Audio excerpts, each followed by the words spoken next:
Okay, great. So what I've also now done, just quickly, is when you bend these pieces like this, right? Now you bend it over the end of you're bending it by hand. It tends to get a bit tricky to bend these edges so tightly, just because you can't get much leverage on that end there. So what you do is you put this on my anvil or your tree stump that you're going to wrap around, and then you just use a bit of a rubber or wood mallet and just tap it on to get you that final curve. Okay, so now you can see when you're bending it up, if you do the overlap, there we go, we've got a nice sort of more oval shape to that. When we do the final shaping, once we do it up. Now when it comes to this band at the back, you can do it an overlap, which most people will do, or you could merge it up like this into sort of a seamless fit. And then that one's just a little bit more tricky, because then what you'll have to do is when you do this band like this, you'll have to overlap it and then do something of those sorts, right? And you'll have to rivet each one there, and obviously carry on the same pattern for there, so you'll have 2 rivets holding that. So I'm gonna go ahead and do it like this, just because it gives it a nicer finish. It's not overlapped, you don't get that lip. It's a bit more tricky, but I wouldn't say it's impossible. If you can start doing stuff like that now, that's why I'll show it to you like this. I feel it's just a better way of doing it.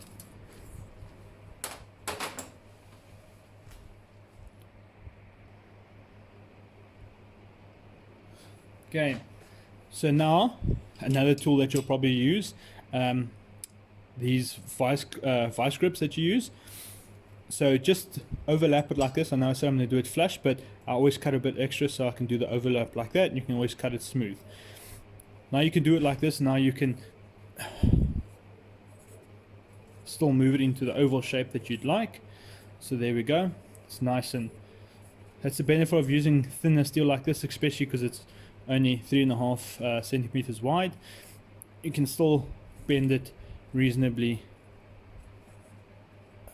without an anvil, just by your hands. Right, so now that fits. It's got a nice shape to it, so I'm happy with that shape. Then we'll move on to trying to fit these bands.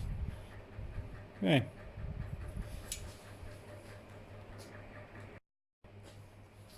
Okay, so what we're going to do now is you want to measure the circumference, exactly what it is. Okay, this one's going to be 70 centimeters plus minus. So what you want to do is you want to find the exact opposite side. So half of 70 centimeters is obviously 40 centimeters. Now, I'm obviously just joking. Okay, half of 70 centimeters will be in fact 35 centimeters. So 35 centimeters will leave me right there. Okay, so there we go. That's 35 centimeters. And that looks exactly halfway.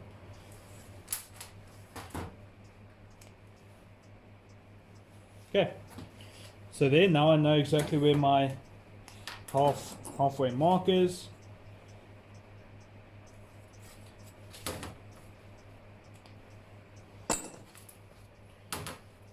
We'll take the band that we've made for you, and we mark it up.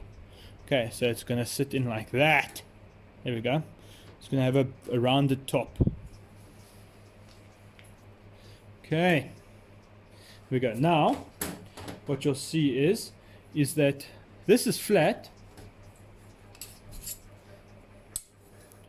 but it now needs to be round. See, that's obviously not going to fit in so nicely. Okay,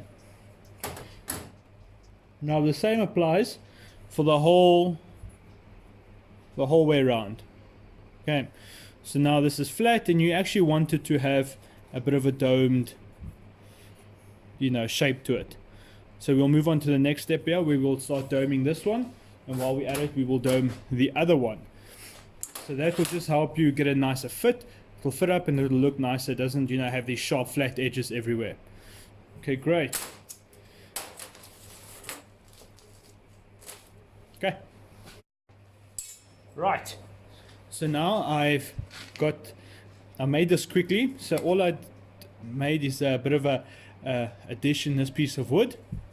The reason you want wood is because it's softer, so it helps just form it a little bit better. So it has a bit of give.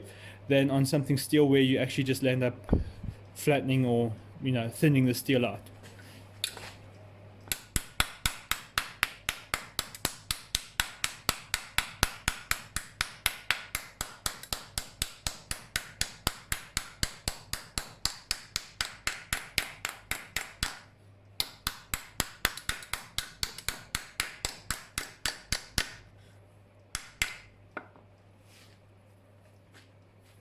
And you'll see that's what it starts doing. Right, so now it gives us that nice round edge that we need. See, just very subtle, that's all we need. But you'll see what it does is it'll flare up these edges. See, so the edges don't look so rounded off. I'll show you that in the next step on how we're going to control that. Okay.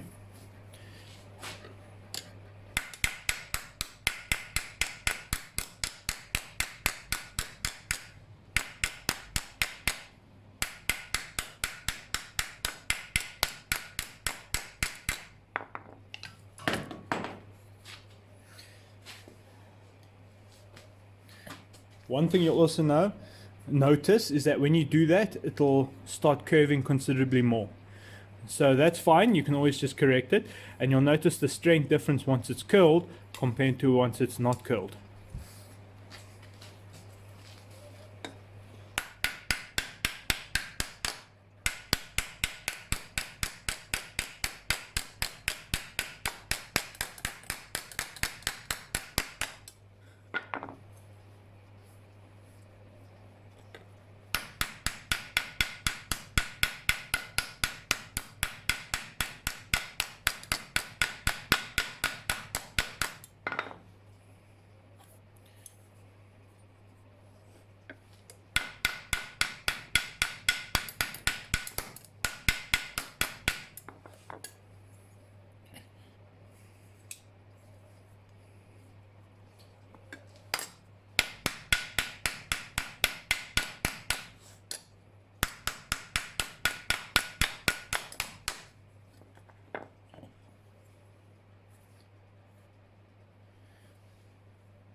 There we go.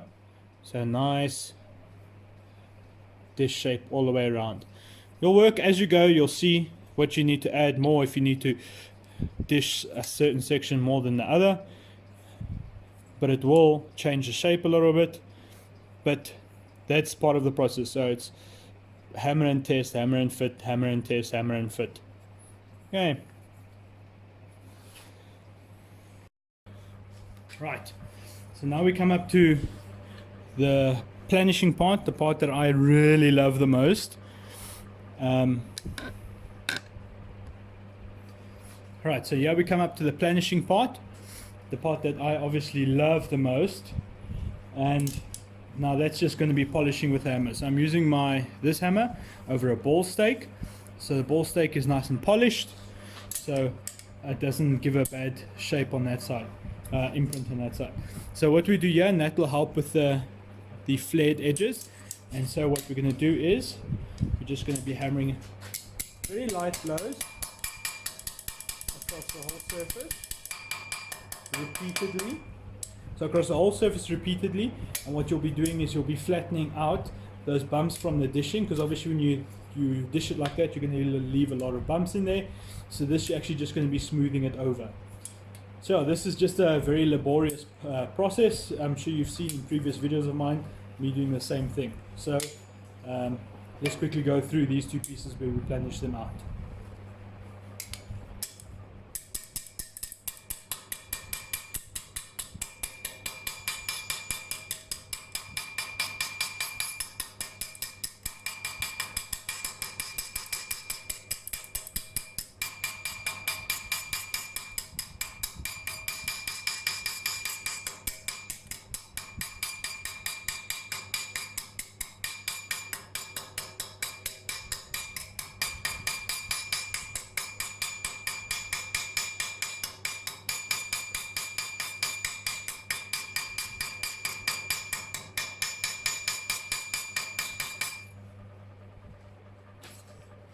Right, so you can see here the mini hammer strikes to smooth it out. So now it's a lot smoother and it's starting to remove those flared edges.